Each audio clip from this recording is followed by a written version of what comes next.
Ladies and gentlemen, welcome back to UAP Studies Podcast.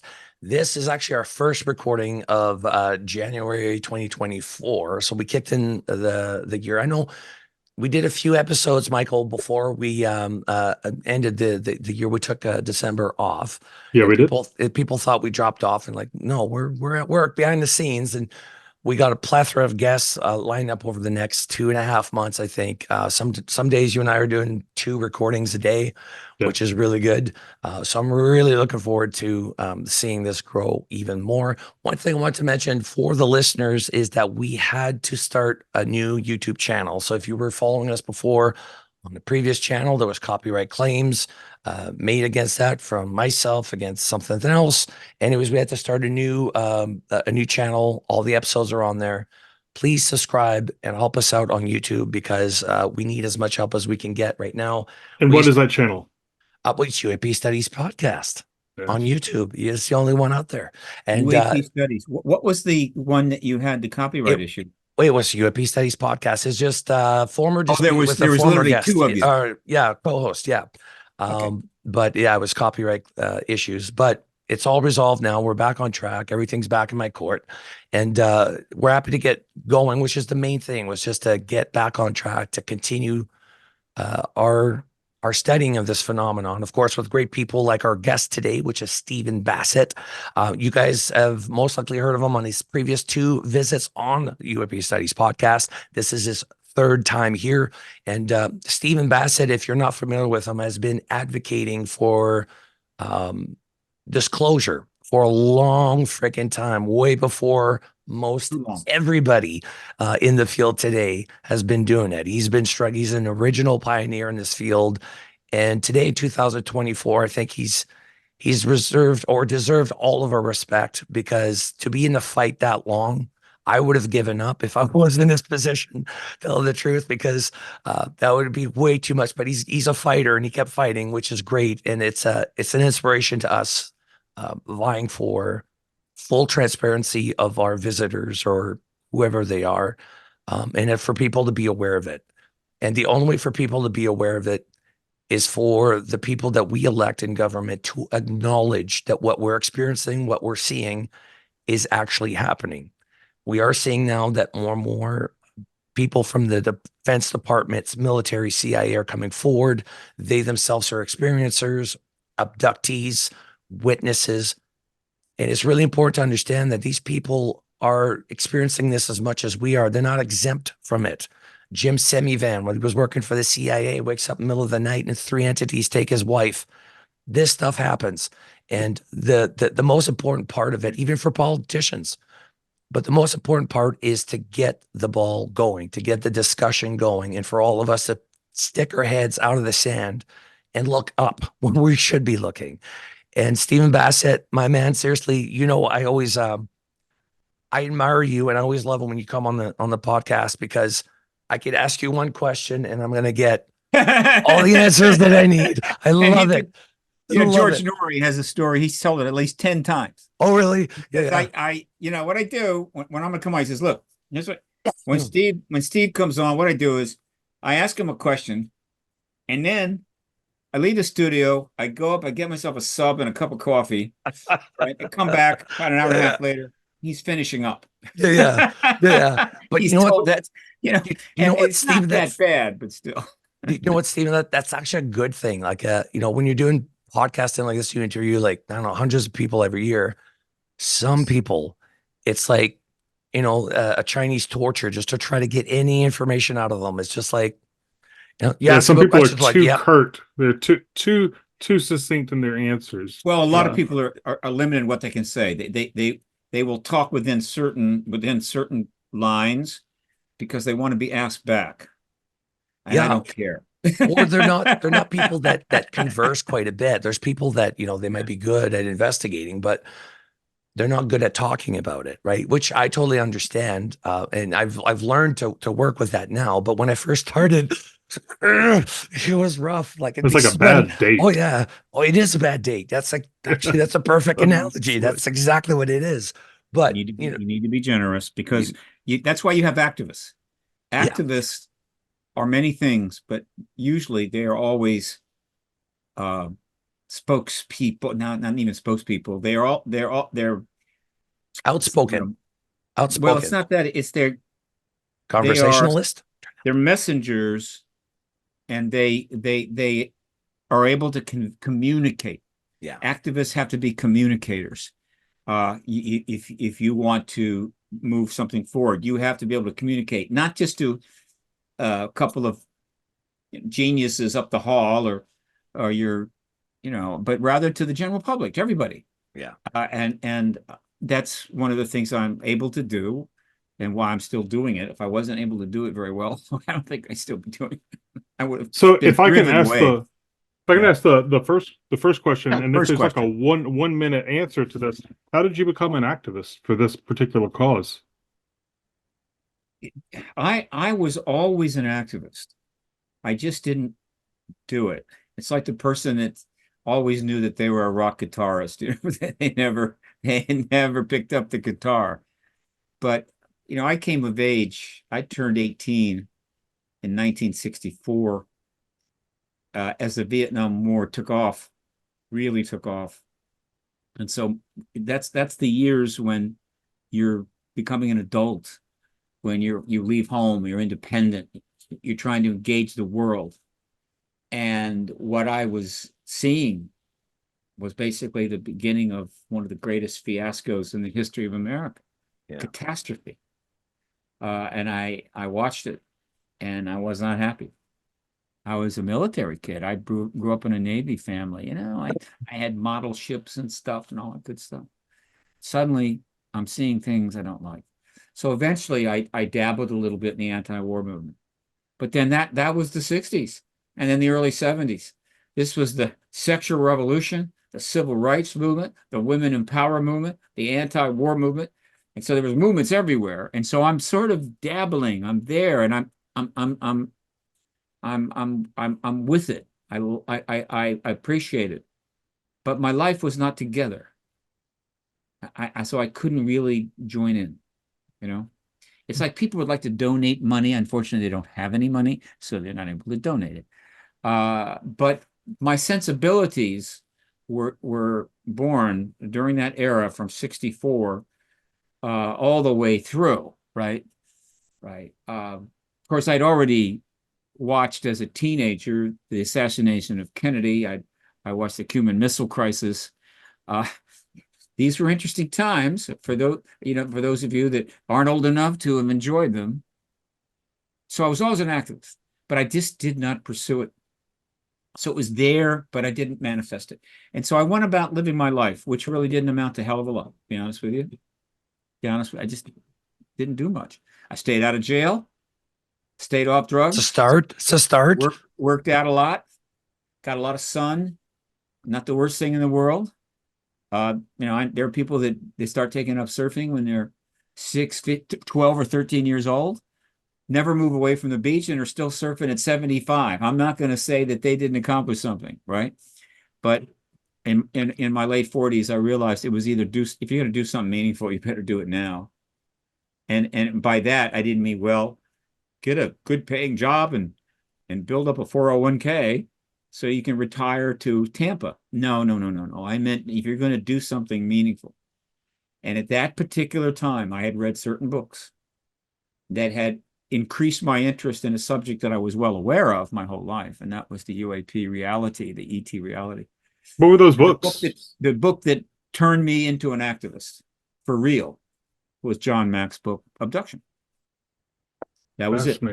I've told the story countless times. All I can say is read John Mack's book, Abduction, and consider it's 1995.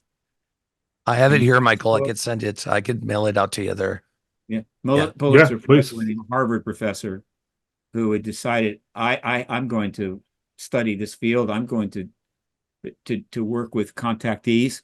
I'm going to try to understand them, and I'm going to see if we can write some scientific papers on this. He set up an organization to do it. And I'm going, well, this is a man well ahead of his time in terms of an academic. He wasn't ahead of Bud Hopkins, wasn't ahead of David Jacobs, right? Who was also an academic. But Harvard trained psychologist, head of psychiatry at Cambridge Hospital. Whoa. I said, this is a breakthrough.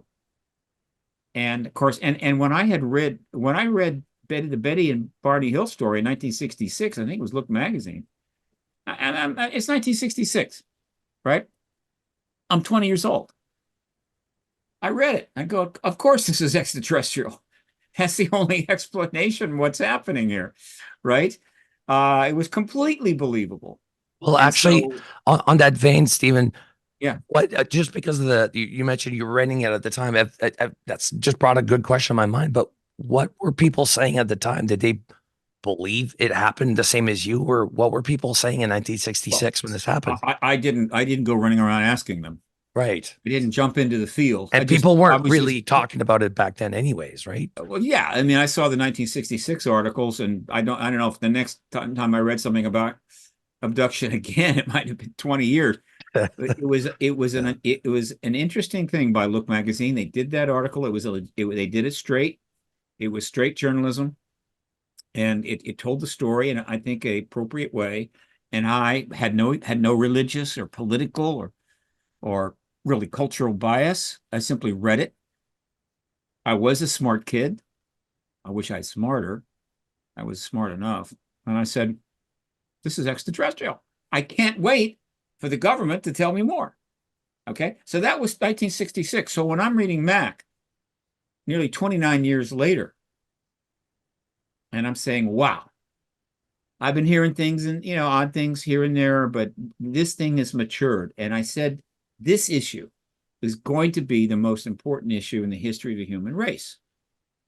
And it's still pretty infant. It wasn't like, people were having to line up to get to interview for a job. There was nothing. And I realized something that I wish I had known when I was younger. It's a lesson that every kid should learn by the time they're 13. And that is, there is nothing you can't get involved with if you're willing to volunteer. Nothing. There's almost no subject. Nuclear physics, hey, volunteer for an anti-nuke group, right? Right. And the next thing you know, you're dealing with nuclear physics. Pick any field. There is a way in if you're willing to volunteer and work that way. And if you do good work, you may end up being hired. I did not understand that as a kid. It was traditional. I went through the friggin' classified ads looking for jobs. God, I wish I'd known that. But in 1996, 95 rather, I understood that. And so I called them up because I had their number. And I said, I've got some skills. I'm willing to work for free. Can I come out and work for you? And they said, yeah. And that put me right into the heart of this issue on January the 26th of 1996, when I arrived in Cambridge, Massachusetts. And they allowed me to stay there for 4 months. God bless them. And you called John Mack's office? What now? You called John Mack's office? Is that I called the organization he created to deal with contact, the Program for Extraordinary Experience Research. And I didn't talk with John. I talked with the executive director, and she agreed to let me come out. I met John. I met contactees. It was one hell of an introduction to the field, but it wasn't the fit. I didn't really have the background and the skills to be a paid part of this. But it was while I was there that I realized what I could do. And what I could do is be the first lobbyist in the history of the United States and enter the activist arena with that. And since there was no competition for that job, that's why I was the first, because it didn't pay. It was more volunteers. I don't think they would have paid. No. Yeah. And that was it. That's how I became an activist. And meaning that's how I found who I really was. And when you find who you really are in this life, and I think that because of the sum and total of your background and everything you've read and all the things that have made you, I think a very limited number of people are able to have that privilege, that gift. It's sad. I wish we had an education system and wish we had a parental system where the vast majority of kids could really end up finding out who they are and pursue that. But it is rare, and I was very lucky. I found it, and that's why it has not been difficult to stick with this for the last 20 years. The abduction, I would say that for myself too, like obviously UFOs interest me. I've had close encounter. but it's the entities themselves that I've always been obsessed with. I like the crafts. Don't get me wrong. I'm impressed with them, but the crafts are nothing. They're peanuts compared to what their homeworld looks like, right? If their crafts look like that, or wherever it is they're from, imagine what other technologies they have. The entities themselves I've been obsessed with. And I don't, obviously now we're just trying to acknowledge to the public that we have cars in the skies, but we don't admit there's drivers in the cars. That's a long ways away. Oh, no, no, And no, no, no, no, no, no, no, no. well, abduction, I Now meant abduction. informally, Yeah, yeah. it's been informally confirmed Yeah, that we but have the multiple abduction vehicles and phenomenon I meant. we have the Yeah, people that drive them. Okay. yeah. But that's now informally confirmed. All that's left is for the president to confirm it. That's how far along we are. Just something you said earlier. When a 30-year career CIA man, right, who's worked in the intelligence, he was head of one of the intelligence section, comes forward publicly and says, "I'm a contactee." We are in a different place than we were in 1966. That's true. Just that not That's everybody true. has caught up with that fact. All right. Okay. It's like the cruise boat has already docked in Puerto Vallarta, but somebody down in the fifth deck below, is conked out because they had too much weed, and they sleep through the whole, the whole portage and never get to go on shore. They're not aware. But once they come up to the top deck, they're going to realize, oh, we've arrived. I think I shall depart and enjoy myself. That's where things are. The number of people that are figuring this out, that we're already here every day, is increasing by hundreds of thousands, if not millions, every single day in the planet. Yeah. So you said that all we have left is for the president to acknowledge it. Is that sort of like your concept of disclosure, or the thing that you're driving at? That is disclosure. Is the president to acknowledge a thing, and then I it is created disclosed? I created that word. It's my word. I trademarked it. I have all kinds of rights to it. Disclosure with a capital D, the proper noun. You see, let's see. What's a Valentine is a small v. Mm-hmm. Valentine's Day is a capital V, and there's a big difference between the two. Ours is there.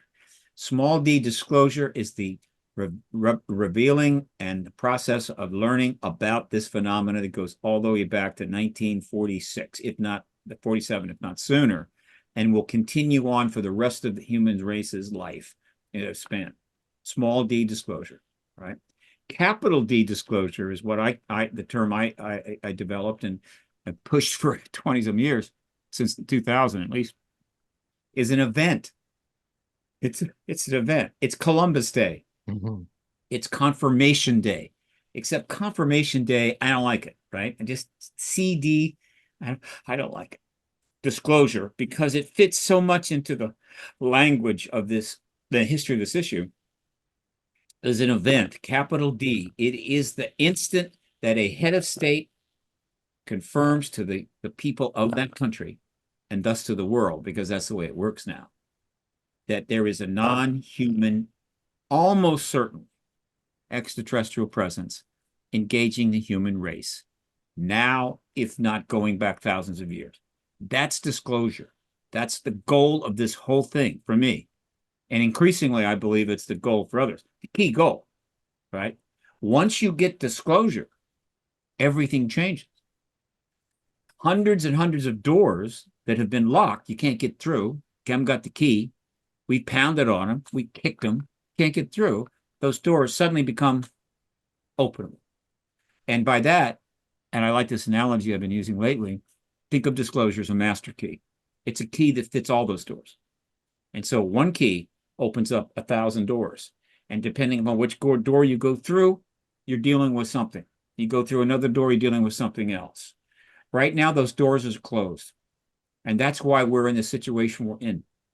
So many options, so many threads, so many roads, so many possibilities are closed off. And we can't go there, right? Pick something. We can't go there. Nuclear reduction of nukes, can't go there. Feeding the homeless, can't go there. Cleaning up the oceans, can't go there. Global warming, can't touch it. And on and on and on and on and on. We can't go almost anywhere. We're stuck. We are literally locked in to an end times type situation that we've spent many, many years getting to. In other words, this. So why is disclosure the master key?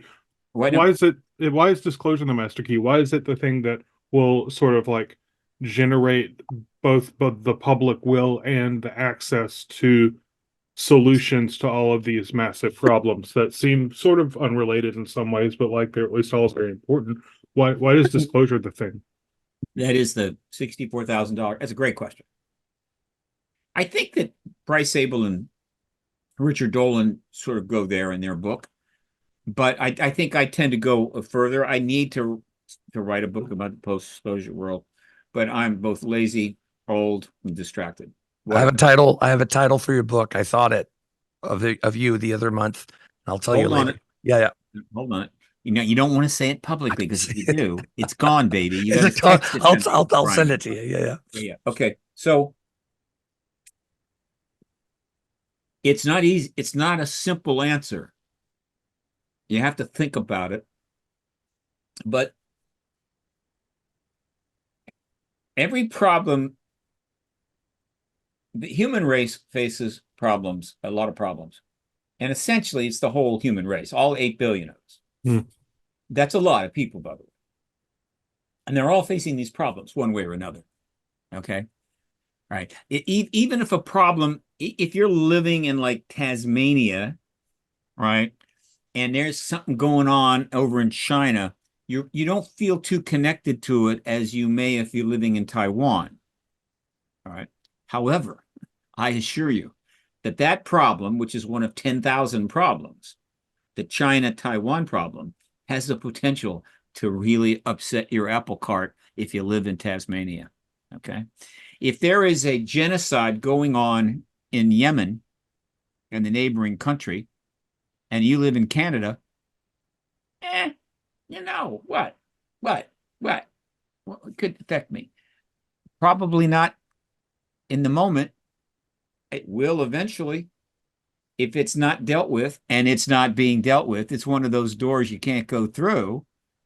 It's generating a lot of pain and suffering and angry people who are joining terrorist organizations. The Canadian Prime Minister will say the wrong thing one day, and the next thing, a car bomb goes off in a shopping center in Toronto. And I can go on and on and on and on. There is no door close to us now that is preventing us from dealing with a plethora of major problems we face that won't, one way or another, affect every person on the planet. Okay, which means that all 8 billion people should be somewhat motivated to deal with this stuff, right? Okay, let's deal with it. This one is really important. Let's fix that. But boy, let's help fix that over there or whatever. Okay. But they're not doing it. They're not. They're just not. You know. Let me finish. It's a complicated question. Let me give you a complicated answer. So, whoa. How are we going to change that? I mean, it's like in the United States. Only about 50% of the people vote. How are we going to fix that? In Australia, 95% of the people vote. There's other countries that are up there. We don't vote here. How are you going to fix that? Okay. All right. So, and I can go on and on. You've got leaders who are willing to invade other countries and kill women and children. And the citizens of the country that they lead, huge numbers of them, they applaud. Oh, this is good. This is good. How are you going to fix that? So, this is where it gets interesting. The collective decision of the human race, decision-making process of the human race, the collective decision-making process of the citizens of a nation, of the members of a faith, which could be 1 billion people, is all connected directly to their world view. Right? Their worldview. You got one, I got one, and every person on this planet has one. This is this general perception of the world, our place in it, what we care about, what we don't care about, what we're willing to do and not willing to do. It's a sum of the information, knowledge, and experience.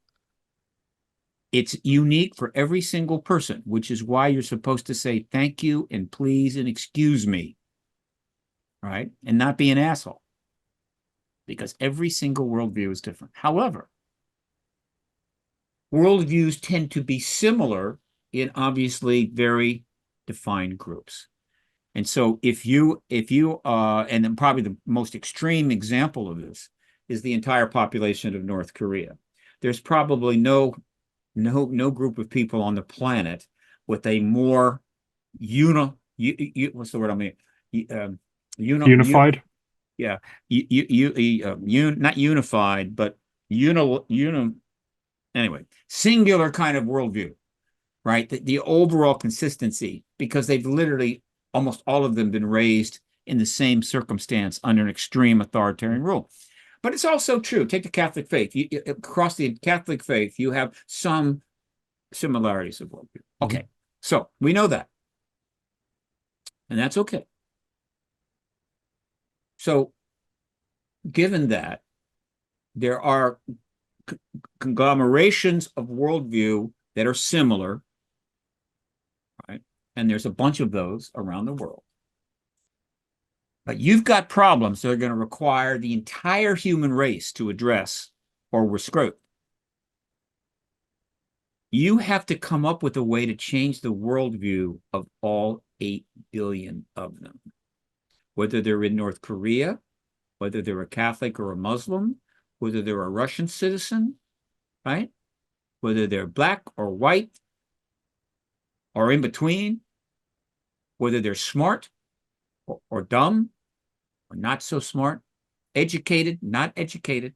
You have to come up with a way to alter the worldview of all 8 billion people. And if you could do that, do you understand, based on what I just said, the power, the implications of possibilities when suddenly the worldview of all 8 billion people has been altered in a positive way, right? It's like everybody reads, M. Scott Peck's The Road, all 8 billion at the same time, The Road Less Traveled, right? And read it and go, oh, and a light goes off in their head and they're, oh my God. It would be kind of like that. You could pick any number of books. It's a truly fantastic book, though. I love that you picked fantastic that book. And imagine if all 8 billion people read it at the same time, on the same day, and had a kind of a revelation in their head, in their mind, and their worldview was changed. And they go, oh, wait a minute, I'm doing things wrong.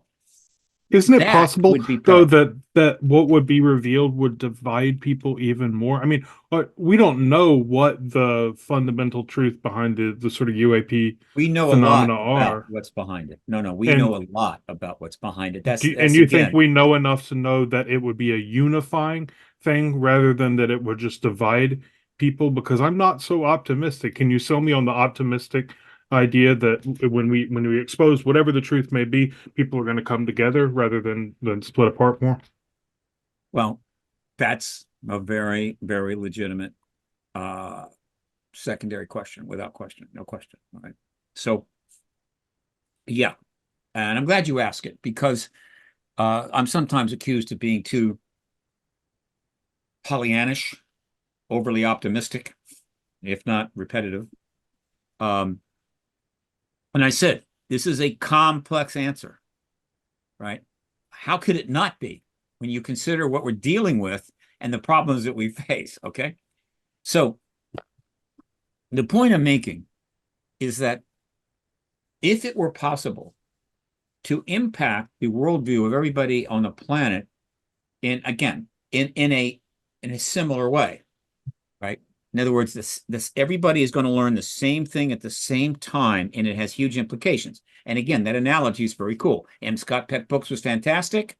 If everybody read it on the same day, and they all got changed in a kind of the same direction because of the positive the messages in that book, you would have a huge effect worldwide. And people would say, well, absolutely, great book, nothing wrong with that book, right? Where's the downside? Well, everybody's not going to read M. Scott Peck on the same day. So Here is where it gets real. Disclosure will be the most profound piece of information the human race will ever hear. At least it will have will ever heard, right? Something may surpass it in the future. Who knows? But up until now, it's the most profound piece of information the human race is ever going to get. And when disclosure takes place, they will all get it in the same week. Within 1 week, you'll have to be living in the heart of the Amazon jungle or in a cave, right? And not have gotten that information. It will go worldwide because we have the power now to do that. And so in the span of 7 days, every single person on the planet, with a few exceptions, will learn that we are not alone. There are other civilizations, not just microbes somewhere floating somewhere or on some moon a million light years away. No. Multiple civilizations, and a number of those civilizations are engaging us now. And we have technology related to those ETs. All of that they will learn in the span of a week. And now, the point I'm making is that if, in fact, the core information that we will eventually get from that in relatively short order is positive in the direction of dealing with the issues that we face, if it opens the doors that I'm talking about and makes it possible to go through hundreds of doors that have been closed to us, and these doors are between us and taking action. In other words, we need to fix something, but in order to fix it, we got to open this door and go through. Suddenly, we open the door, we go through. If it does that, it could trigger the greatest age of reform in the history of this planet, in the history of the human race. In other words, what you have is 8 billion people thinking sufficiently different about their place in the universe, their place in the world, the relationship between human beings on this planet, and many other things. All of those considerations are going to be changed. Now, it'll vary from person to person. Some people will be transformed. In the days following disclosure, you're going to have some individuals that are literally going to be on fire intellectually and emotionally. They're going to be transformed. I mean, they're literally going to be different people. The best example I can give for that, it's not exactly a perfect analogy, but it's pretty cool. And everybody knows about this because it's been well written. An individual will have a certain worldview and a certain lifestyle. And then they have a near-death experience. They nearly die. They go through the tunnel. They see light. Suddenly they're seeing relatives or whatever, and they wake up. They come back into they're never fully dead, but they suddenly wake up, and they are completely transformed. They are not the same people at all. We know about this, and there's other examples of this. So some people will actually have something on that level, others not so much, others less and less, but nobody is going to be unaffected. And so you don't have to have 100 to 500, a billion people suddenly changed into totally different human beings, ready to change the world and fix everything. And by that, when I say people, I'm talking about everybody, which includes leaders of nations, heads of military, right? Really evil people trying to decide how they can screw up the world more. But people, but includes them. You don't have to have that much. What you need is a relatively significant shift in worldview across a huge number of people, right? 8 billion to be exact. So when you even have a modest change of view across that number of people, suddenly things that were impossible can become possible. Now, to answer your question, look, I admit that disclosure, capital D, which will be a major event exciting a lot of people, learning that we're not alone, learning that we have tech, learning to being visited, it's going to be very exciting. And then comes the post-disclosure world, which starts the next day. Right? The post-disclosure world, the disclosure small d process, which has been going on well, certainly since 47, right? It's going to accelerate. Oh, it's going to really accelerate in many ways. One, you see all those books behind me? That's just a fraction of the number of books that have been written on this subject. Suddenly, everything in those books is going to be reconsidered. And what historians and scientists will learn is that a major portion of everything in these books is true.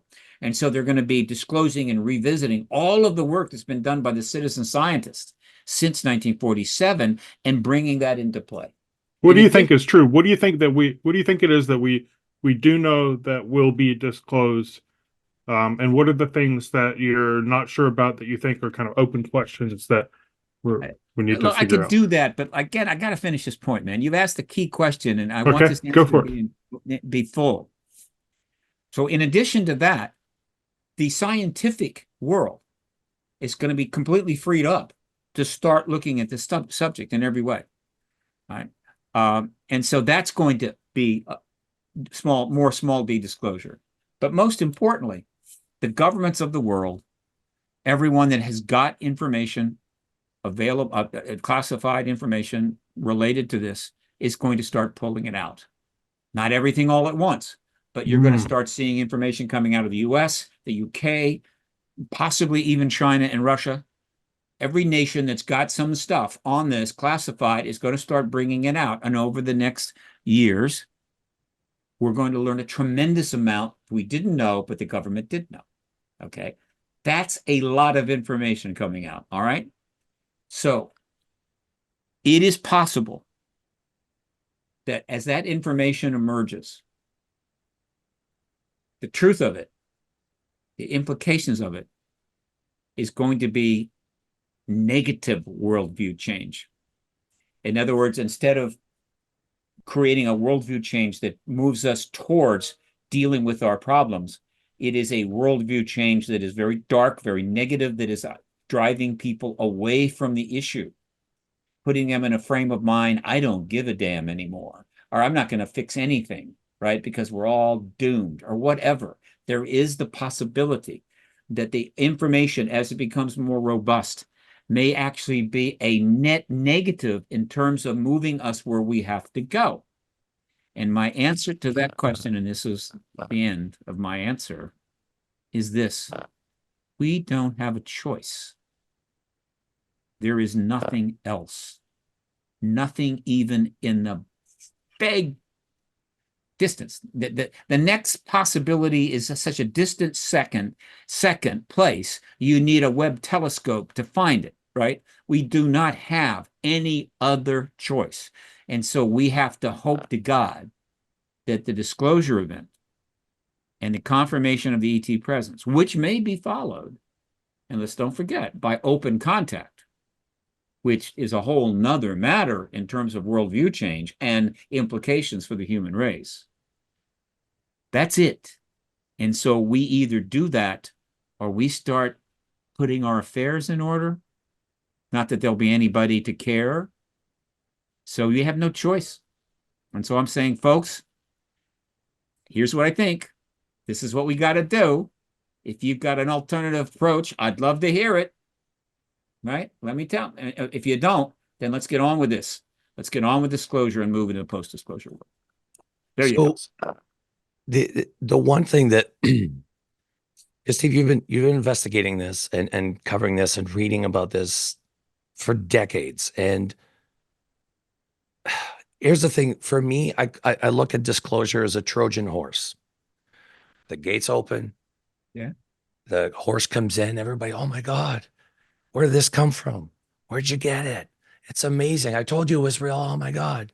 But the problem with the Trojan horse, we know that there comes with a bunch of baggage because stuff is going to come out of the Trojan horse that's going to be bad. First of all, people are going to start wondering, how long did you know about this? Sure. Why did you keep it secret? And then the crimes, Stephen, the amount of crimes that are involved behind this is atrocious. Like, from everything that we've read, it's not only lying to the public, but you and I have been looking at the abduction phenomenon, and these people are not believed. They are, most of the time, they get a visit from somebody who tells them to shut up. there's murders behind this too. People have gone missing. Look at what they did at Lazar. He was just a scientist. Do you think there's not other scientists that got whacked? This is a Trojan horse. Who are you referring to there? Well, Bob Lazar, right? When he came out, he's not been whacked. I mean, no, but when he was working at S4, the Russians had come up with something, they discovered something. And within 24 hours, the Russians were taken, they went missing. They disappeared. That's when they handed him a gun. I hear you. Yeah. So, but what I'm saying, there are crimes, even as some investigators I talked about, they've been bullied by the Defense Department. The thing is that we could say, oh, wow, disclosure's finally here. But wait a minute, you guys, and how long have you had this Trojan horse? And now they're saying, well, we built other Trojan horses out of it. Yes, but what about the accountability for all those things? I think what happens is that if it's a hard disclosure, D, right? Yeah. It's perjury. They're incriminating themselves because they have to admit to everything that's been going on. Every single time that they said, shut up, don't talk about it, it was a crime against us, right? I agree that we need disclosure, but I think disclosure is not going to be the Trojan horse that we expected. It's going to be like a bowl where you're not trying to disturb the sediments in it. So you can't pour water directly into it. You have to seep it from the ground up, because that's the only way people are going to accept it. It has to seep into society, not just dumped on it. That's my thinking. Yeah. Well, that's not going to happen that way. And it's not going to be the problem you think. Let me try to put things fingers crossed. Fingers, okay. Yeah. First of all, are you saying that because you think like actual facts about like the content of disclosure? I don't mean you think in a sort of pejorative sense, but like do you have in your head a sort of a detailed idea of what disclosure would actually entail? What set of facts would be released? I do have a pretty good idea. I've been talking about it for a long time, and I'm comfortable with it. I haven't heard a better scenario from anyone, right? They may speak in very general terms or a particular thing, but in terms of a general schematic for how this is going to go, no. And I need to write it up. I need to do something on that. But look, first of all, let's put things in perspective. All right. The policy of disclosure was a national security policy initiated in 1947. It's been legal from day one, period. Legal. All right. The Vietnam War was basically legal. Why? Because well, actually, no. Well, it's questionable because they actually didn't declare it was no war. Yeah, we didn't. But they had a resolution, and I forget what it was. But sure. But as a bad analogy, let me just say it was illegal. The Manhattan Project was legal, right? Keeping our nuclear weapons secrets is legal. Keeping secret where our submarines are legal. Okay, national security covers a lot of territory, and it begins with the National Security Act in 1947. Okay, so this 90% of the whole crime thing is just out the window. Now, in the process of exercising national security matters, governments do commit, quote, crimes, extrajudicial killings and things like that. And even in those cases, the idea that, well, you committed a crime and you're going to have to pay for it. No. If we execute a Russian spy extrajudiciously, I assure you, nobody is going to go to prison down the line. We commit, and that's point one. And point number two, compared to what other things we have done as a nation, if you want to compare the truth embargo and its management and enforcement for 75 years to the other things we have done during those periods, it's not even in the same universe. All right? Crimes, from the standpoint of, I guess you could say, unacceptable, immoral, also criminal at times, disgraceful, outrageous, disgusting, horrific. The Vietnam War in and of itself is 1,000 times worse than everything they have done with respect to this issue. Can I try to make Jason's point a different way and see how you respond to that? So and I can pick 5 other things that are in that category. The United States has dropped more bombs on other countries than all of the other That's true. countries combined. That's true. Okay? Yeah. Right? We have killed untold numbers. It's in the millions. Okay? In service to our national security. Is part of the proxy wars that have gone on. Russia's done it. China, not so much. Right? And so we slaughter people. And we've committed other crimes, financial crimes. We've polluted nations. We've exercised coups and removed leaders that we didn't like. We have got crimes up the yin yang. Compared to that, the mistakes, intentional and otherwise, and possible criminal acts regarding the truth embargo are tiny. All right. So let me try to reframe it then.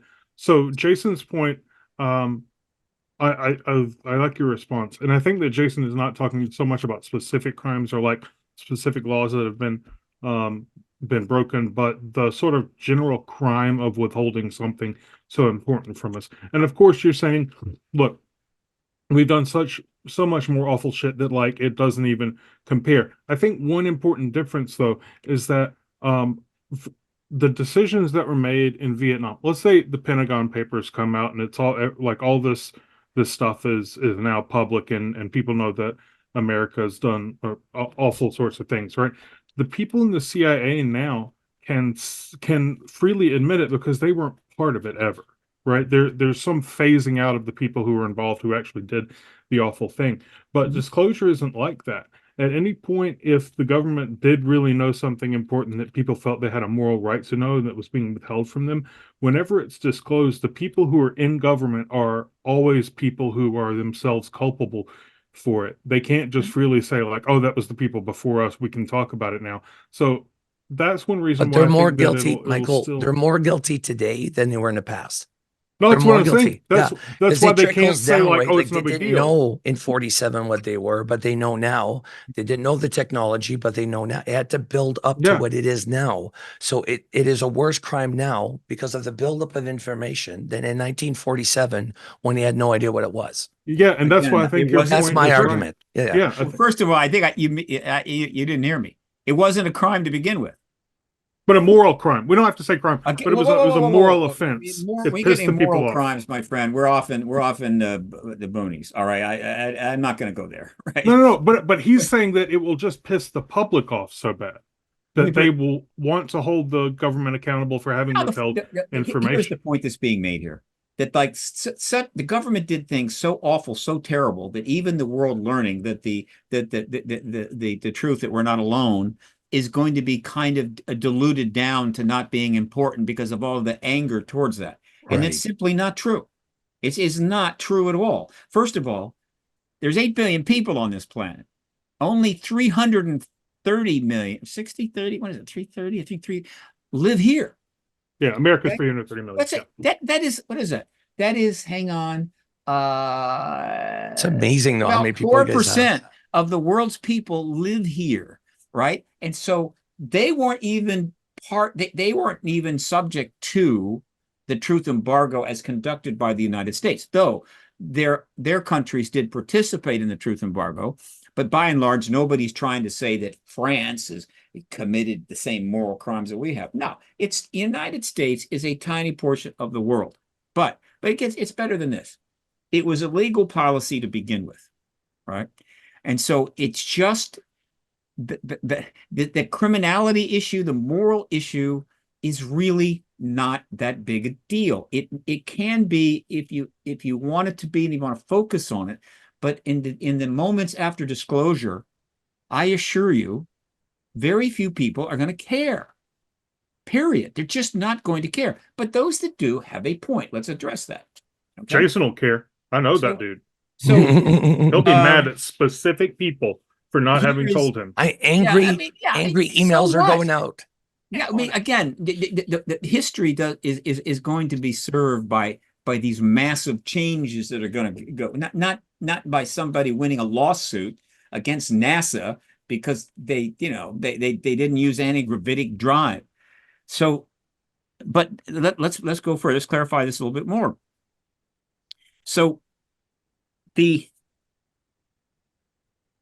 And this is an important point. This is an important point. What the government has is a problem that they are working to serve and mitigate. And I think they will successfully mitigate most of it, right? The problem they have is still not a serious threat to the post-disclosure world, okay? Meaning, oh my God, we're not alone. I'd love to respond to that, but I'm so pissed off at the truth embargo that I'm just going to say the hell with it. No, it's not going to happen that way. But the government has a problem, and it's a public relations problem. And that's a legitimate thing. In other words, you've been lying for 76 years. You've undermined research. You have taken, possibly in the earliest days, some executive action. But I assure you, the number of people that perished because of that was like, could be on the fingers of both hands, and nothing compared to what we've done elsewhere. So let's just not get carried away with that. All right. Might even have been legitimate. Could have been somebody that was determined to go and tell the Russians about our UAP activity or research or something like that. Literally was a spy. And they literally had to take executive action because they were on their way to Moscow. Who the hell knows? I'm just saying it's not much. All right. So, but it's still a public relations problem.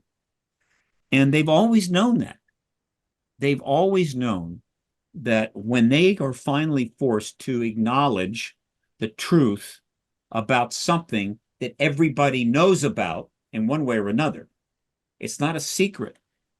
The extraterrestrial presence has never been a secret, right? You can't make something it's like trying to say that classify the sun. Now, we're classifying the sun, and from now on, the existence of the sun is a national security matter. It doesn't exist. And people say, oh, well, that's quite a secret. It's not a secret. That's why I changed the term to embargo and use embargo. Embargo doesn't mean that Cuba doesn't exist. It just means it's there, but you can't go there. That has been the policy all along. They put out a press release in the July of 47 saying they had a craft. It was put out in the newspapers. You can find the articles. That's not a secret. It is an embargo. And so they have pursued this policy very aggressively and successfully kept it embargoed for 76 years. The real concern, one of the most important concerns about that, is more along the lines of what Stephen Greer has put a great deal of emphasis on and recently did a film on called The Lost Century. And this gets into a very, very complicated area that I have talked about on occasion. And somebody really much smarter than me is going to write this book. And so I'll go here for a second because it will provide an interesting angle on this. But there are a number of books out there that I think they're called historical recreations or historical reenactments or something. I forget there's a term for them. But what they are is they write an entire book about a historical outcome that's not what happened, but what could alternative history. Yeah, alternative history. Alternative history. One of the ones that has gotten the most attention is by A.B. Dick, and it was the book called Man in the High Castle, and they made it into an unbelievably good series. That's a great show. And it was about what would it have been fantastic. Like yeah. Germany and Japan had successfully won the war. Okay, and there's this whole great. And obviously it creates for all kinds of interesting possibilities and so forth. Okay. Somebody is going to write a book. I wish I had the to do it. But in which 1 week after General Ramey gets the materials confirming the wreck, Truman tells him, instead of, you've got to fix this now, something like that was said to him. He didn't do it on his own, I can assure you. Give us a week to consider this. I'm going to talk with all the top people. Going to talk with my cabinet, going to talk with the Department of Defense. Give us 1 week to think about this. and we'll get back to you. And Truman comes back and says, look, we're going to go ahead and acknowledge this. This phenomenon has been seen for all through 46, right? The Foo Fighters in 45. My people have known about that. I've been informed about that. Obviously, these things are not going away. And they said, go ahead, we're going to confirm. And Truman, right, in 47, early August, holds a big press conference and acknowledges that we have a craft of non-human origin, and we have the bodies of those pilots, and they're not from the planet Earth. And we get disclosure in early August or late July of 1947. What would the rest of the 20th century have been like? And this is Greer's movie explores this. Okay. What would it have been like? And it is a legitimate question, an important question that Greer addresses in The Lost Century, and it's going to be addressed by a lot of people. In other words, there's going to be many, many takes on this. But the second half of the 20th century was a catastrophe. And people say, well, what do you mean? You mean the first half of the 20th century wasn't a catastrophe? Yeah, that was bad. World War I was pretty ugly, pretty nasty. And you had a massive plague that killed millions that partially came from that war because it was the filthiest, dirtiest war ever, ever fought, right? And it was fought before we had the proper drugs to deal with a pandemic. And then World War II, oh my God, that was really bad, very bad. And there were other things happening during that time. The population of the planet still managed to go from 2 billion to like 4 billion, I think, right? Or 1.8, right? I mean, not that many people, really. If we'd stopped right there, it would have been pretty good. We kind of everybody be taken care of now. Whatever. The first half was pretty bad. The second half was worse. It was a catastrophe of unimaginable proportions. Why? The population doubled to 8 billion. We entered into a Cold War, which was basically World War III, only much more expensive. Okay, much more expensive. We built the most dangerous weapons in the world, threatening the very existence of humanity, which then opened up the basis for proxy wars, meaning the major nuclear powers can't fight each other. And since they can't fight each other, if I want to go invade some country that doesn't have nukes, kill everybody, you can't do anything about it. All right? And so we've got wars and wars and wars and wars, slaughtering people in the millions. While the population grows, we spent God knows how many $100 trillion on war and defense and weapon design and everything else, hundreds of trillions of dollars. While the human race expanded to 8 billion, leaving hundreds of billions of people without enough food, clothing, shelter, water, and toilets. I'm not entirely convinced though that it would have gotten a ton, but I'm not sure I see how disclosing those facts would have changed anything. I mean, it may have expanded people's sort of understanding of our place in the universe or something, Well, but that's the why this specific book... there's like specific historical conditions that cause particular wars to arise, and those conditions might have still been there. Again, so I want you're not grasping the concept of paradigm shift. Okay, it's like saying, I don't see how the discovery of special and general relativity, right, in the early 1900s could really have changed anything, right? Looking back, right? Of course, it did transform science. These paradigm shifts they're non-trivial things. They're massive. They're incredibly powerful. Sure, but you're not just saying that it would have changed things. I agree it would have changed some things, but you're saying it would have changed things in specific ways, like we would not have had wars or something, or like we would have had peace. How do you get that specific change out of that paradigm change? That is my view, and I believe that there are those that are going to analyze it and they're going to come to those conclusions, but it is a extremely complicated thing. All right. In other words, how can I put it? It's early August and Truman has confirmed the ET presence. It goes around the world. Within a week, everybody knows that the US has got at least one crash vehicle from elsewhere and bodies. and that we're not alone. And if anybody challenges it, we'll just bring the damn craft out and show it to them. But in fact, we've learned now that there may have been other crashes, and other countries may have had similar vehicles. But in general, remember, the ETs have been around for a long time, but whatever. So the world now knows we're not alone. Now, this happens in 47.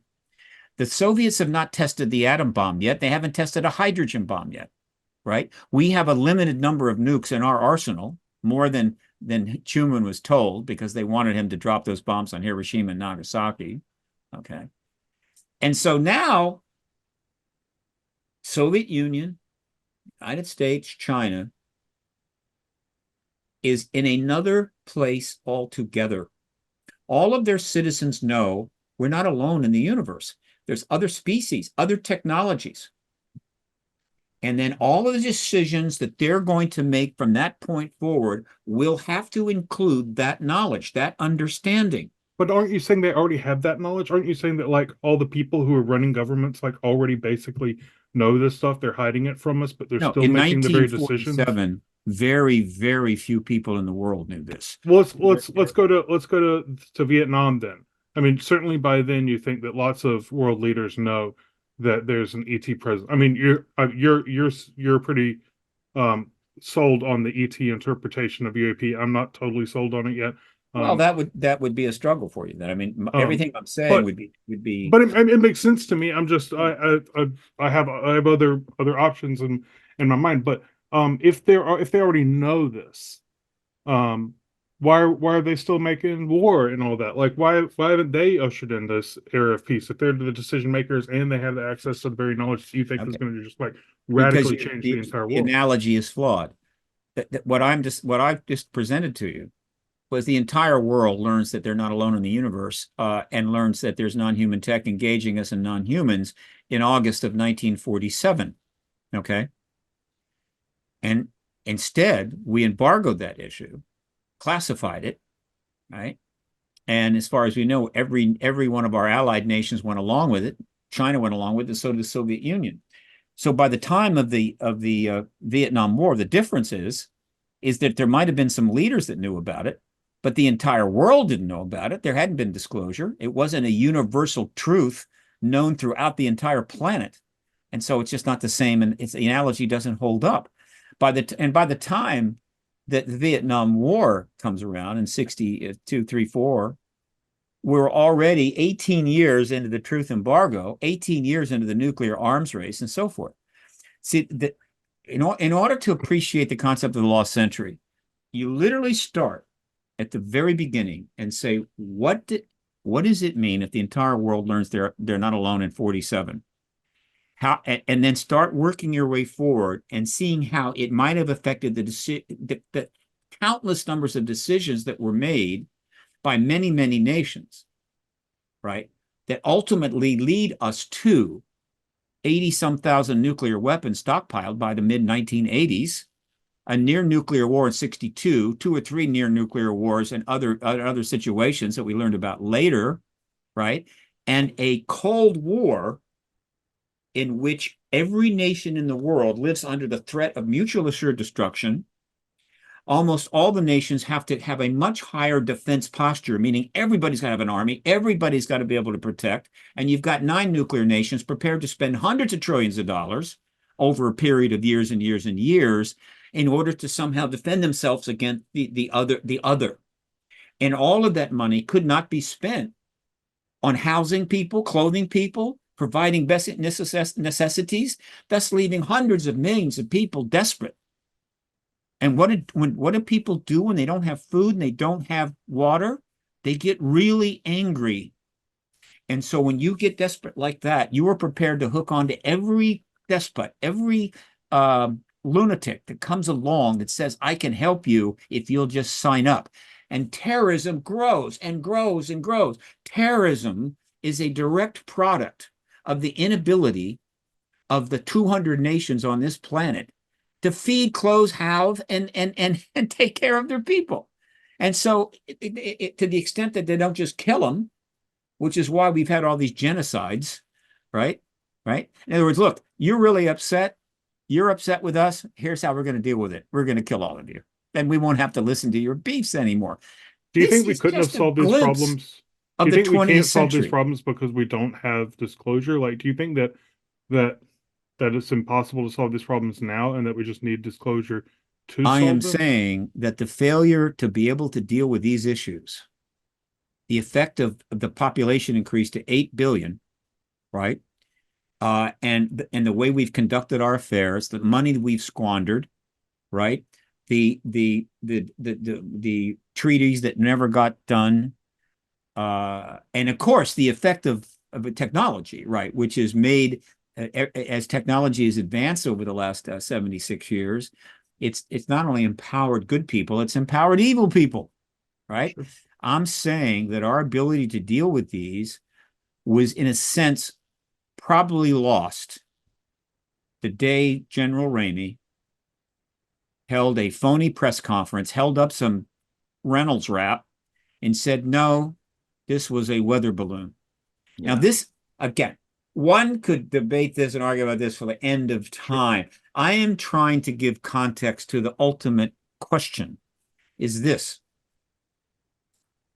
Given where we are, right, is the embarrassment and the public relations problem that our unit government will face once they end the truth embargo, right, worth walking away from the opportunity that worldwide disclosure presents to maybe change the message, change the paradigm, change the way we deal with things, and probably lead to major solutions?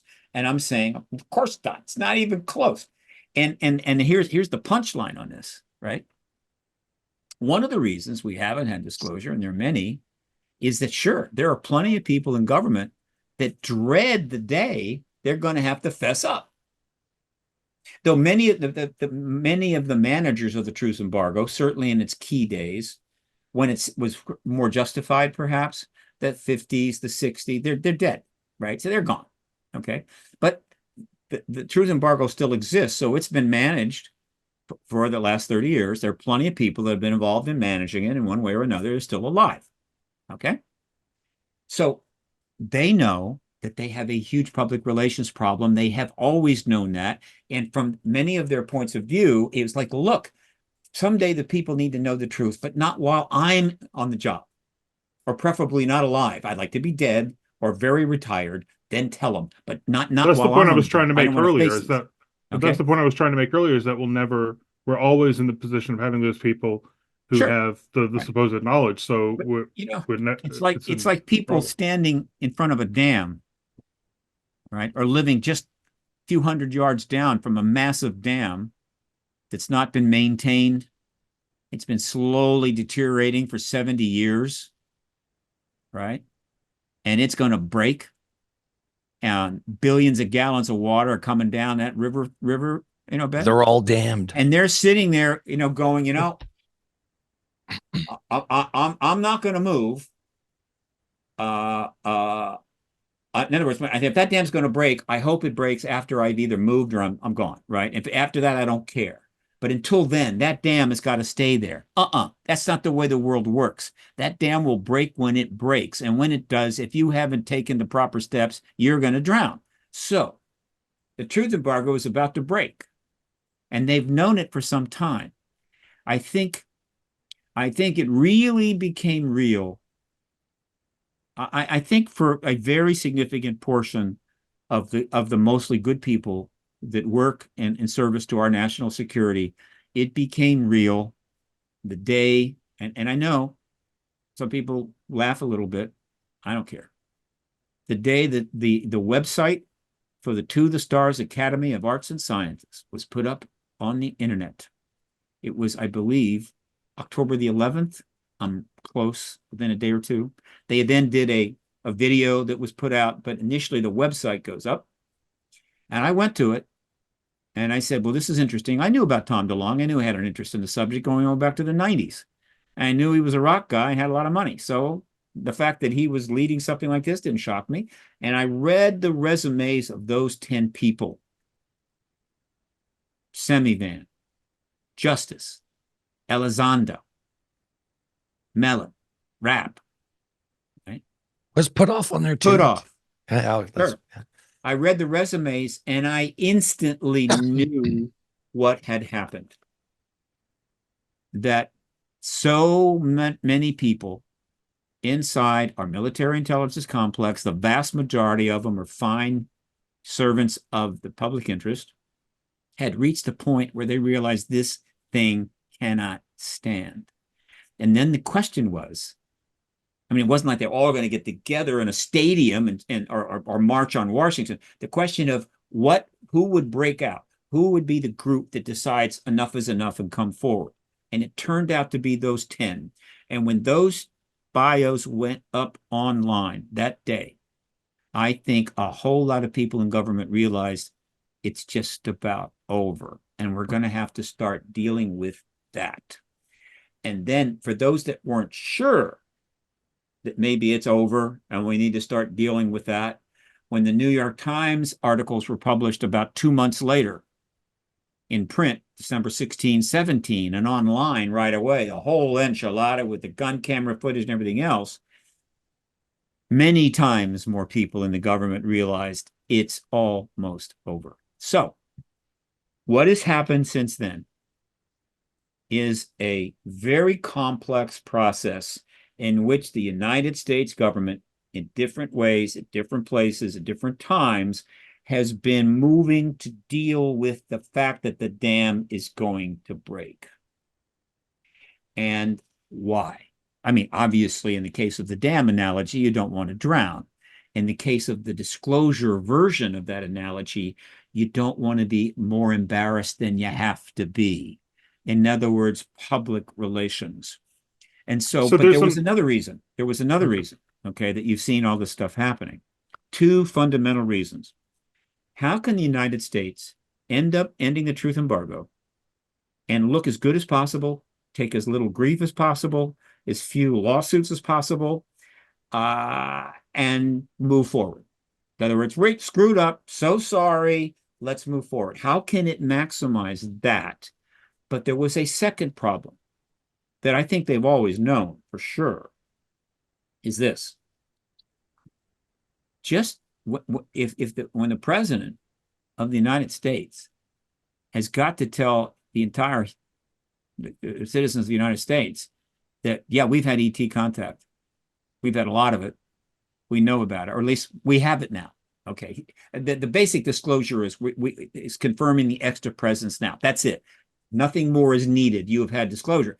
But at the point that that happens, just the announcement by the president, whether it's our president is first to do it or whether he's the second or third head of state to do it after Xi Jinping, and I don't know, pick another head of state, right? Doesn't matter. The moment the president confirms it, the United States government has got to deal with a huge problem. The entire country is going to want to know everything. They want to know it now. Witnesses are going to be coming forward. Journalists are going to go crazy. The briefing rooms of every agency in the government are going to fill up with journalists with 1,000 questions. It's going to be chaos. It's going to be madness, and it's going to be irresponsible. And so they also knew that they have got to have as much set up in advance before that announcement comes, so that they're ready to rock and roll the day after disclosure, which is, of course, that's another thing I want to mention. But the point is, they have to responsibly, they have to be prepared to deal with what will instantly come. And so they set about to do it. Now, it's been 6 years since those articles in the New York Times, all right? It's not a long time, but I don't think they needed 6 years to do this. I think they could have gotten this done, could have unfolded faster, 3 years. But history doesn't care about the whims of a particular nation or the needs of a particular government. History is what it is, and history has been brutal.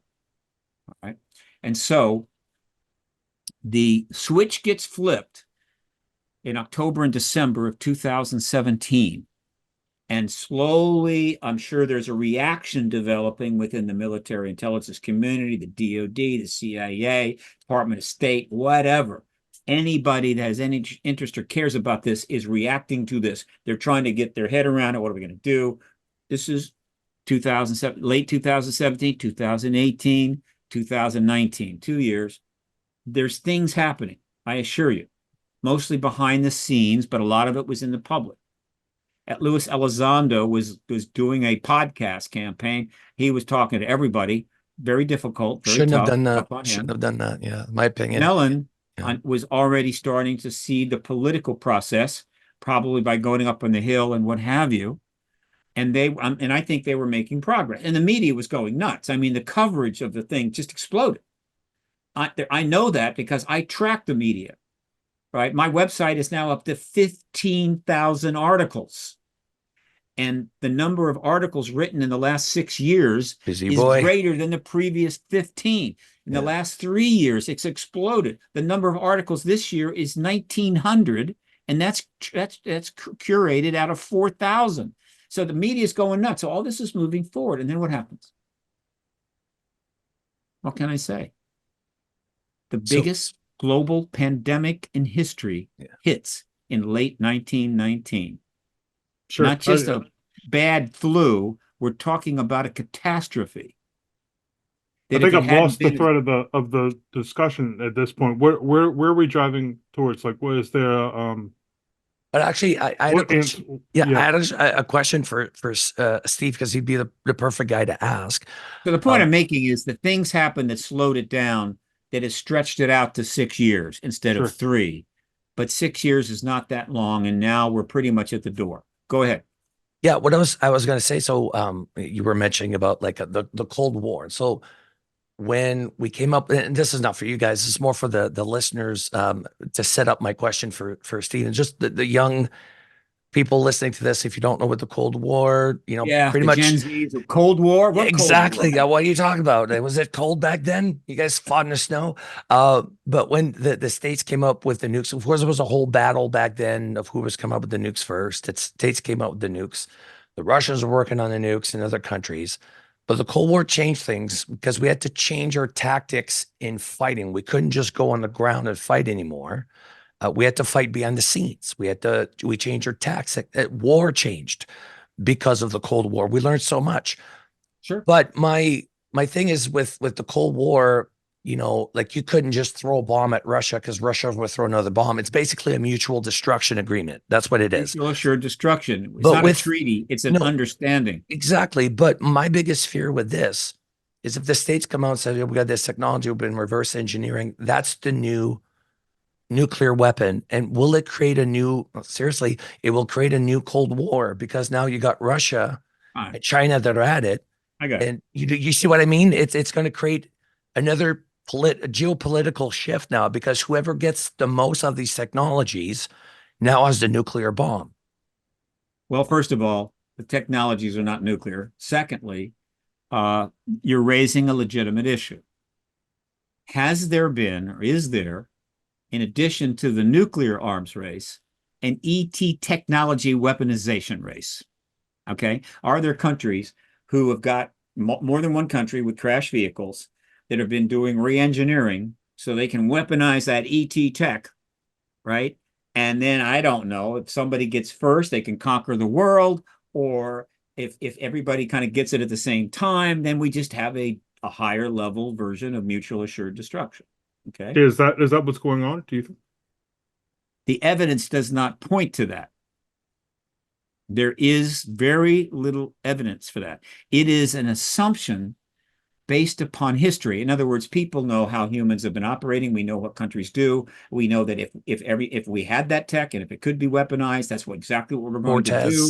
And so what evidence would you look for? What evidence do you think would there be of it? I mean, like, if it's not nuclear, we're not going to see bomb tests. And from like a normal person's perspective, going out through their daily life, they're not going to see anything that would have been evidence of a nuclear arms race, even though it was going on behind the scenes. So what evidence do you think we could have looked for? It's not a nuclear arms race. I'm saying technology.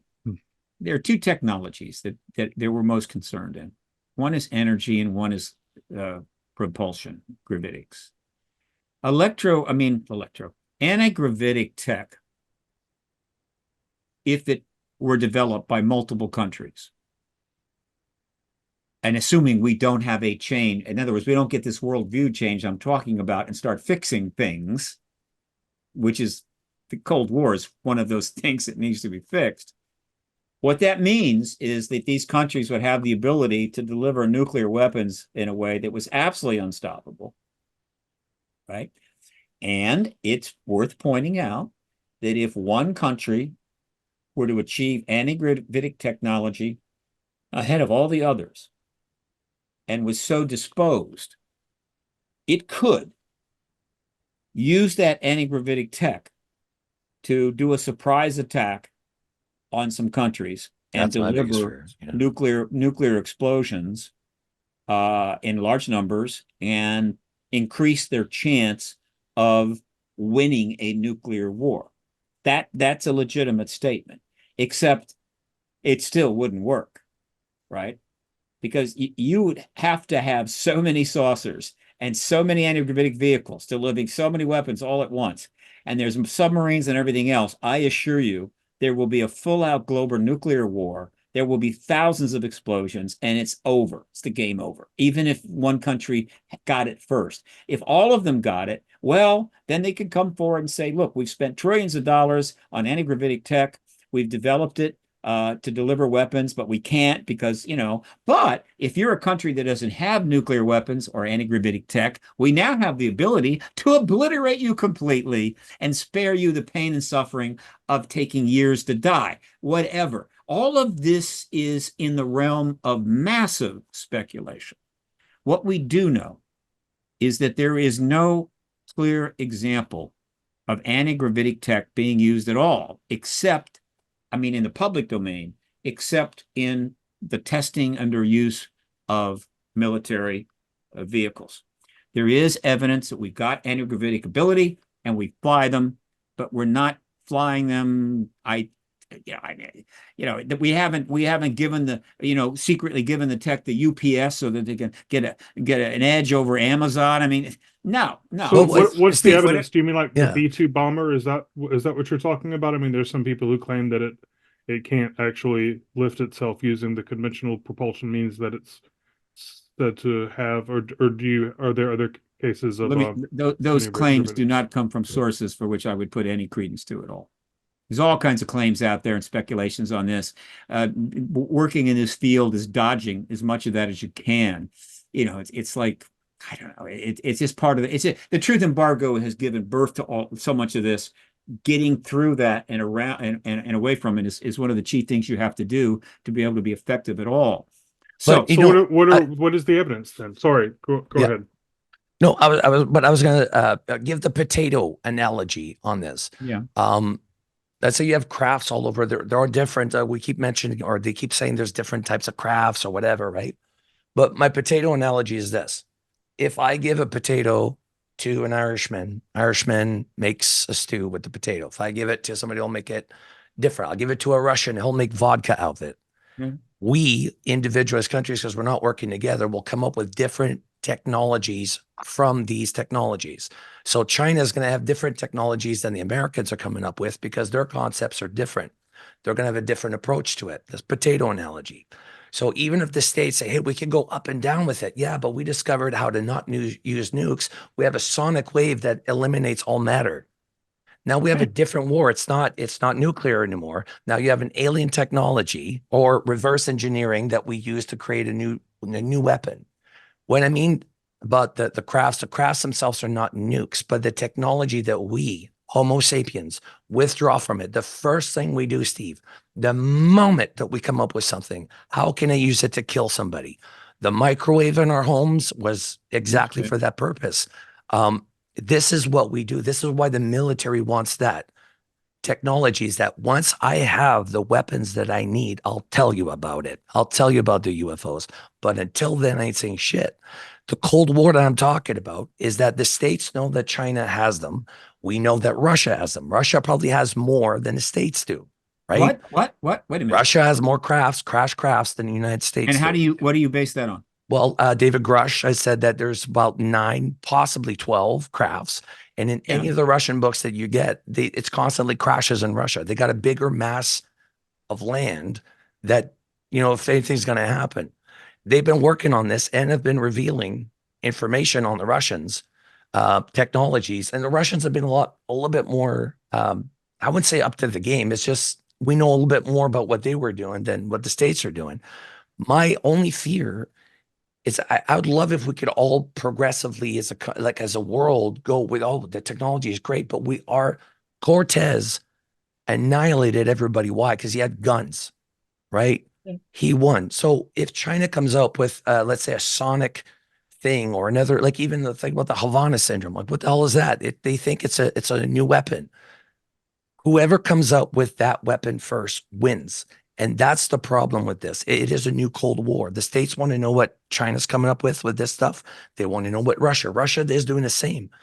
I don't think there's like a lot of superpowers, but the main 3 superpowers, yeah, damn right, there's a Cold War. It's constantly spying on each other. Even not Ross. Yeah, the Cold War is still on way. Oh, nonstop, What's your point? nonstop, always.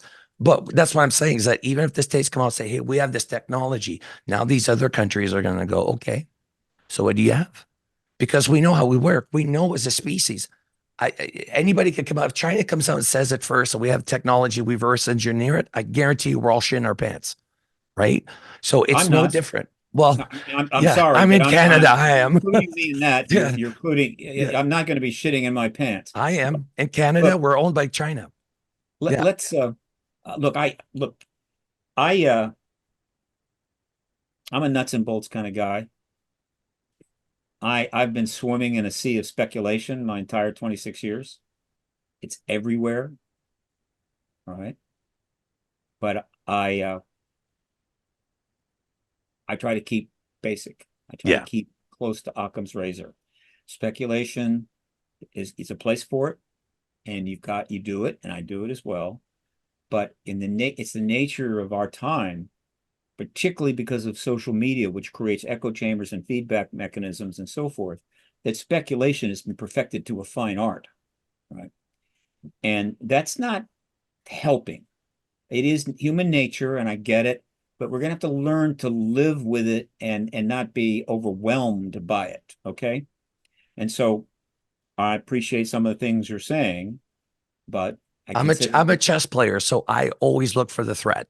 I well, always calculate my moves in advance, right? Like that's the way I think. But that's the scary bit. I mean, if the States have it, okay, well, I'm in Canada. I'm not threatened by the States. But if I'm an enemy of the States, like if I'm Al Qaeda, for instance, the last thing I want is you as a country to have alien technology, right? Because I'm archaic. I'm still living in yeah, like, but if we've got it, we've got it, whether you want it or not, whether you like it true, or not. In true. other words, it is here is a fairly straightforward statement. Okay, right. It's very likely that more than one country has gotten their hands on crash vehicles.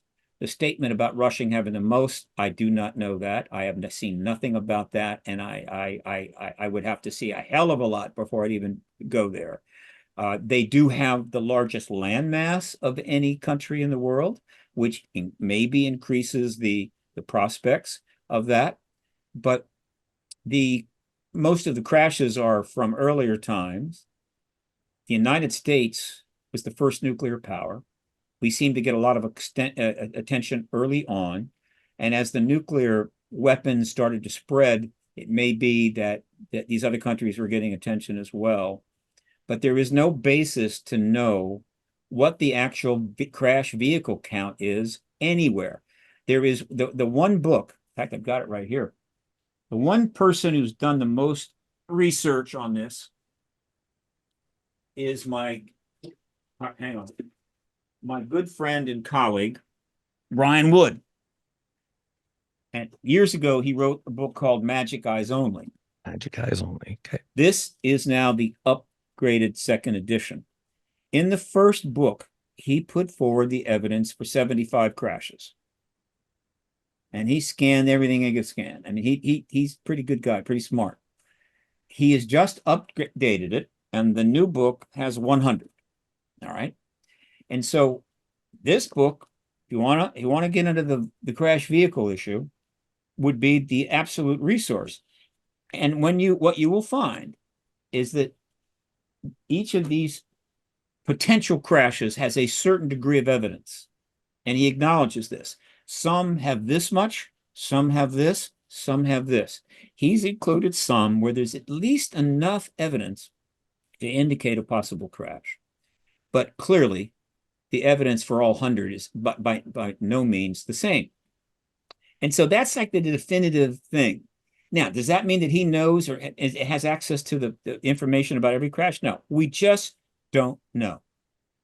But if we can also say that any advanced nation that gets their hand on a crashed vehicle is going to exploit it to the absolute max that it can. Countries that are not advanced enough to do that are going to turn it over to somebody else. There is one, I think, substantive story that South Africa had a crash event, turned it over to the United States. Right. It's possible there was one in Mexico, turned it over to the United States. But obviously, other situations could have gone different. I could imagine a crash vehicle anywhere in Southeast Asia might have been turned over to China. Don't know. But we will assume, I think with high confidence, that we are not the only nation that has crash vehicles. Okay. The second thing is that what do we know about these vehicles? We know they're anti-gravitic, and we are pretty confident they're using an energy system which is different from what we have.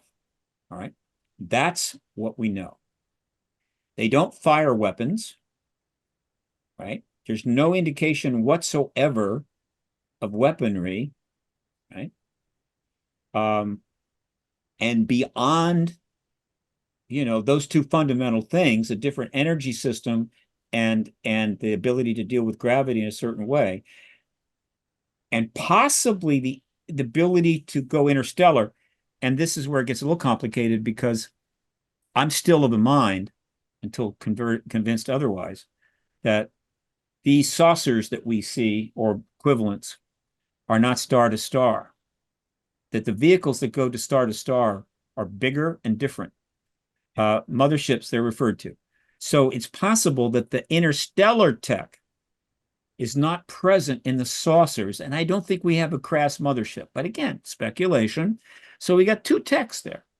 Now, just from those two techs, right, it doesn't automatically follow that all these potential massive, incredible weapon systems can be developed, right?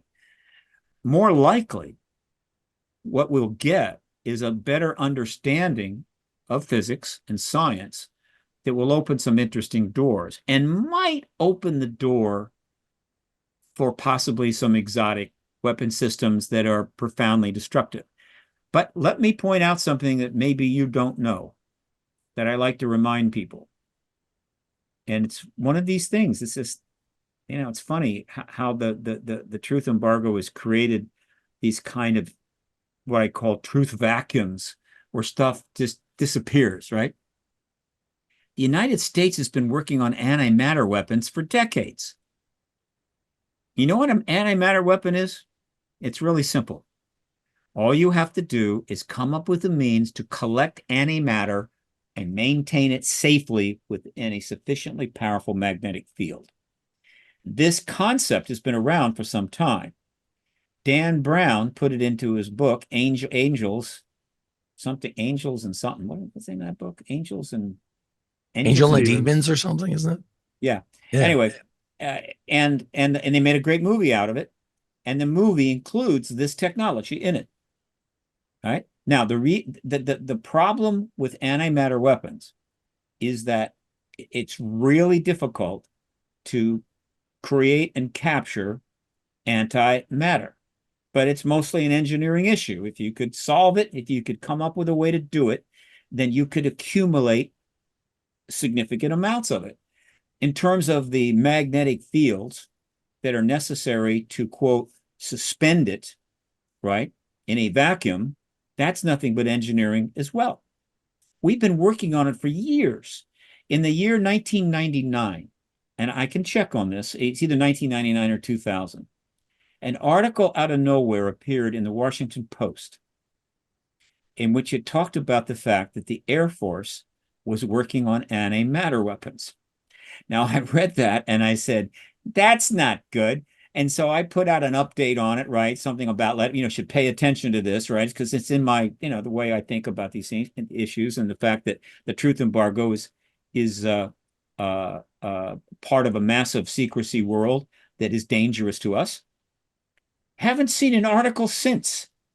Nothing. Zero. There might be some stuff in some remote press or some, very deeply hard to find journals, but overall, nothing. Why? Because that wasn't supposed to come out. Now, why am I making such a big deal out of this? It's very simple. A lot of people, physics is not getting taught as much as it used to be. It Right? should be, yeah. It's like, and the high school dropout rate is astronomical. And so, the number of people that would understand what the hell an antimatter weapon was is very small, even though it was in the movie Angels and Demons, or whatever the hell it is. It's simple. Antimatter are antiprotons, anti-electrons. They are exactly the same in mass, but they have a different charge. When you bring antimatter together with matter, the entire matter is converted to energy. Okay? Now, to put that in perspective, the two bombs that were dropped on Hiroshima and Nagasaki converted a tiny fraction of matter, less than a dime, right? I forget the percentage of a dime, might be a quarter of a dime. That much matter is what was converted to energy that destroyed Nagasaki and Isn't that Hiroshima. crazy? Isn't that If crazy? you could collect enough antimatter to be the equivalent of a bowling ball, and you brought that antimatter bowling ball together with a real bowling ball, it would destroy the entire continent of North America. Yeah. The entire continent Big of gone. North America. Yeah. That's how physics works. And our Air Force has been working on antimatter weapons for decades. And so if you're really worried about this weapon issue, you shouldn't be worried about what we may be garnering from ET technology that we have. Worry about what we're doing with the basic physics that we already know about. And so the real point is this: the threat to the United States and to the human race is not from extraterrestrials or even extraterrestrial technology. The greatest threat to humans is humans and the way we conduct ourselves, the decisions we make. And until we change that, we are all living on the edge of a volcano. And the point that I have made all along is every reason that has been brought to my attention in 26 years why disclosure is not the way to go is bogus. Every one of them is bogus. It does not hold up.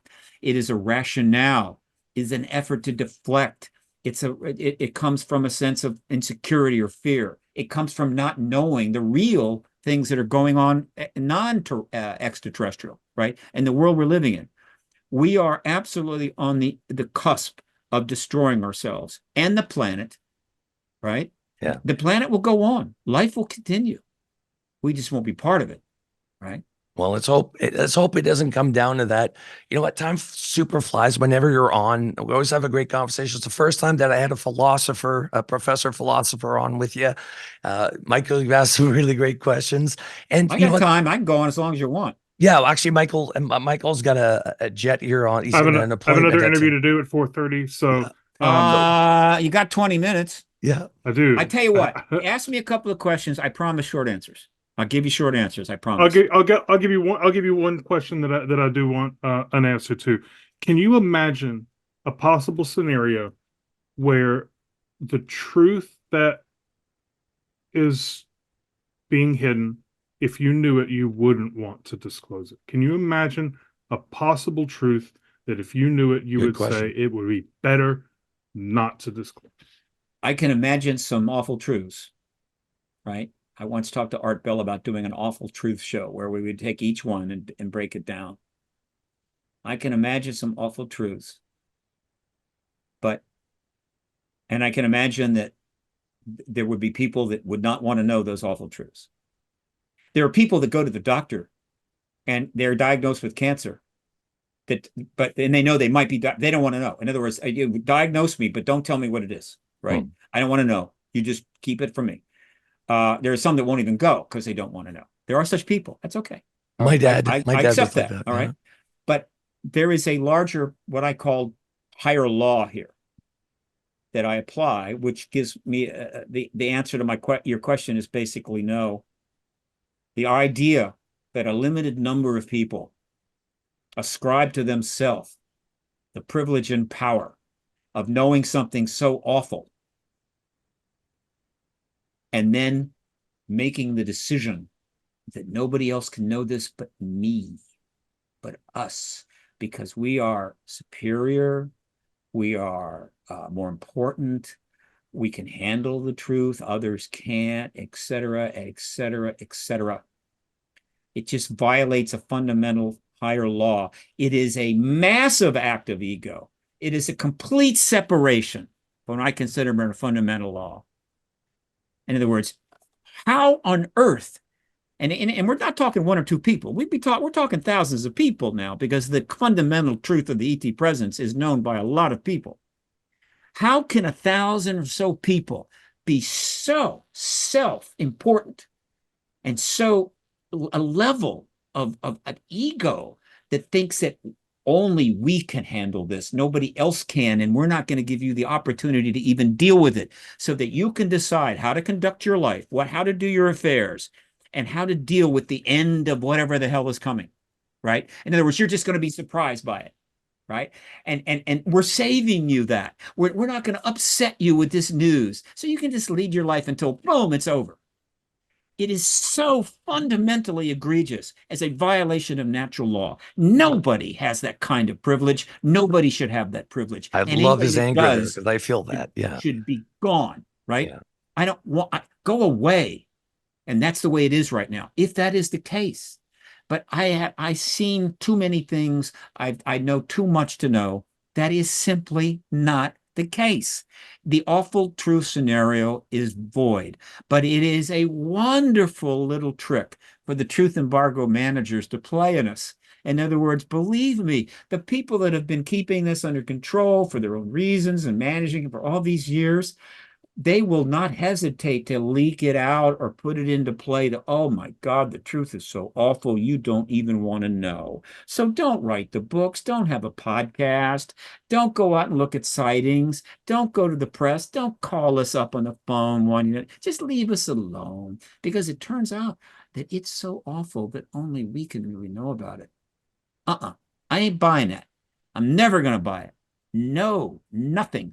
If there was an remember the book Don't Look? They made a movie. This idea has been around, right, in various forms and fashion. But the recent example was Don't Look, this really cool movie. There's an asteroid coming, and nobody, it's like, and it comes That's what down the to media is like, doing, though, with this issue, though. That's exactly what they're doing with this issue. In if there's an Canada, they don't asteroid talk about coming, it. and a lot of people knew about it, they'd say, well, we're not going to tell the planet, because let them enjoy the remainder of their life. And then boom, the asteroid hits.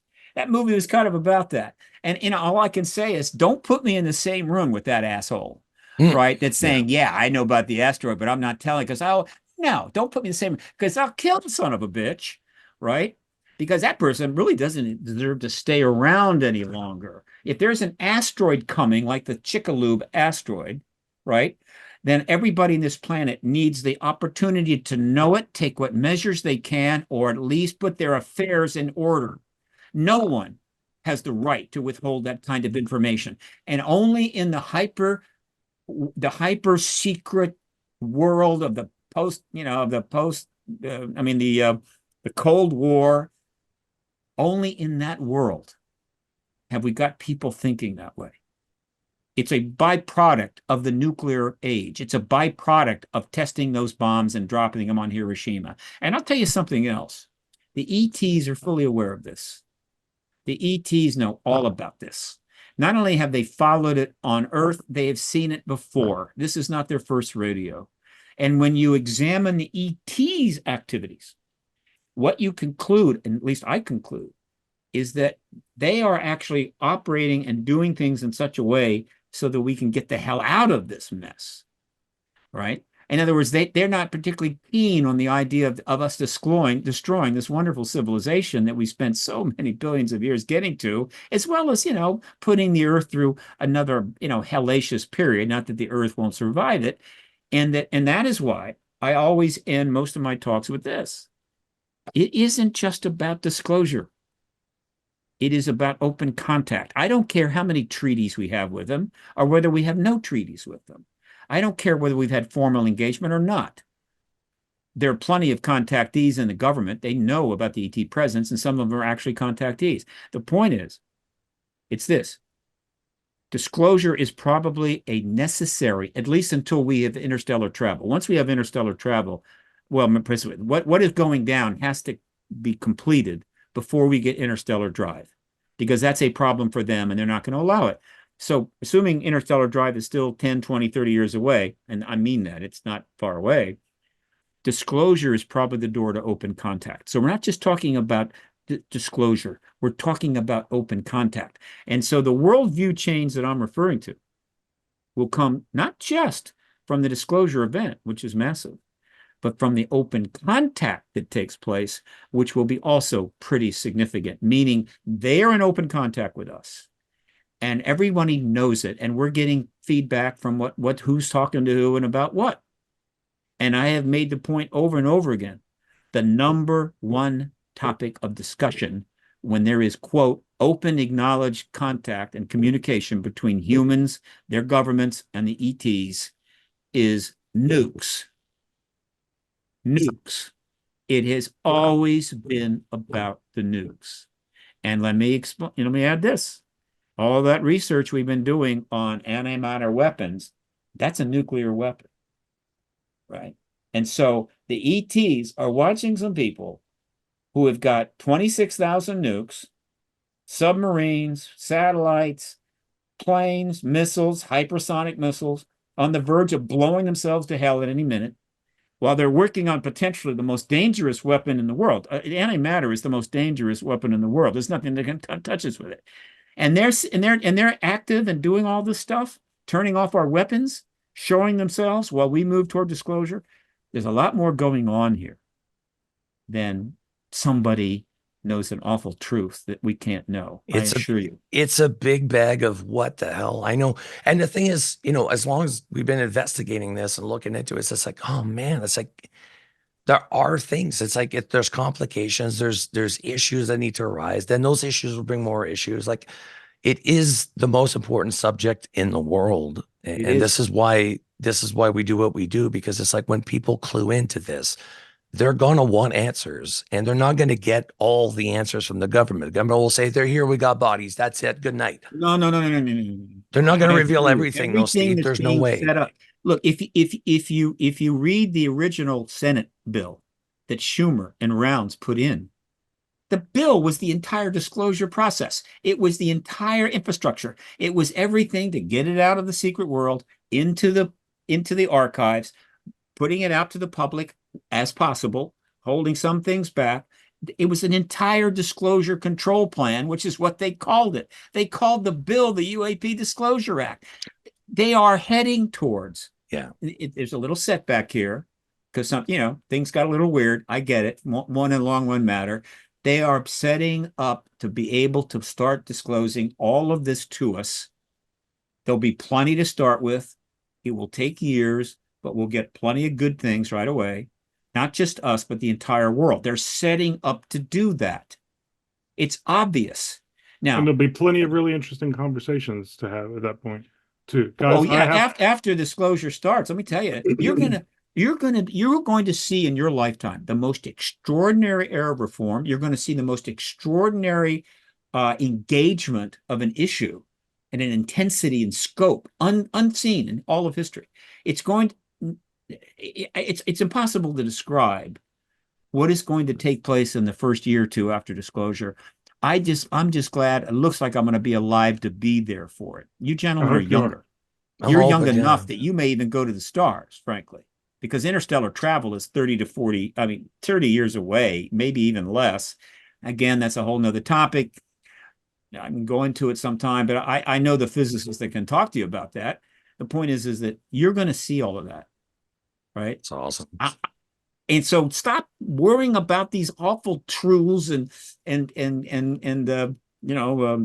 killing weapons and a new Well, you know Cold what? War. The world has a track record, my friend. So we're That just is the being past, cautious, and the right? past Yeah. is not prologue. The Yeah. reason this is so important is because this is in fact a deviation from that world we know so well, Yeah. right? If, in other words, this is not a continuation of the last 10,000 years, because if it was, I wouldn't be talking to you guys. I'd be partying or whatever, or enjoying myself or getting addicted to something, You still right? So can. why would I do it? Yeah. We're headed for an extraordinary new future, I believe, and it cannot be the past. The past has been pretty awful. Humans have done their thing. We've gotten better and better at it. We're a danger to ourselves. We're a danger to every living thing on the planet. We have to change. Okay. And this may be the pathway to change. Well, If I there's hope no so. other pathway that I'm aware of. Yeah. Steve, Well, thank you so much for being here. Where can our listeners find out more about you and follow what you're doing next? ParadigmResearchGroup.org. You can join, you can subscribe there to my email list. Please tons of follow me stuff on on there, Twitter. guys. Go check it out for sure. Tons of Follow stuff. me on Twitter at Steve Bassett. I'm going to be speaking at the Conscious Life Expo, Feb 9. Nice. I'm going to be Nice. speaking at the Contact in the Desert, May 30. Right, these are multiple days. These are big events. May 30, Contact in the Desert is going to be huge. Huge. Go to. I am conducting an activist maneuver right now to try to get the hearings in front of the Senate Intel Committee we have to have before President Biden can confirm. And it's called ShiftStorm, SHIFT, shiftstorm.org. You can go there and see how you can message the three key members of the Senate Intel Committee, or the three key senators that have the ability to call those hearings. And we want those hearings in January, shiftstorm.org. And we are looking for new founding members, both in the UAP world and the Hollywood world, for the Hollywood Disclosure Alliance.org, which my partner and I founded back in November. Hollywood Disclosure Alliance. We're looking for founding members. If you've got a track record in Hollywood or a track record in the UAP research activist world, get in touch with me, go to the site, get in touch with Dan Harari, my partner, and we may be able to add you to the founding members. This is a significant project in its early days, but it's going to become, I think, a big thing. There you Perfect. go. That's it. Steve, it's always great to have you on, my man. Always a good conversation. We're never shy of something. I love the ideas and concept, and even like throwing things out there to, it's not arguing. You're just saying, hey, what about this? What about that? I love that. And this is what we need in this community. I think too many people are, I don't know, sort of bent on their own thing, but it's awesome to be able to discuss this. Guys, we are going to be back with plenty more episodes. This is our first episode of the year, so I'm super happy. Michael, we're going to let you go, my man, because we know we got another interview. And guys, again, if you could subscribe to the YouTube channel, help us out. Spotify is great. We're nearing 1 million almost downloads now, but the YouTube is still new. We need people to go over to it. So awesome, guys. Thank you so much, Stephen, my man. Have a great day. I'll text you later. I got the name for your book. I seriously got it. Awesome, and Michael, guys. send me your email.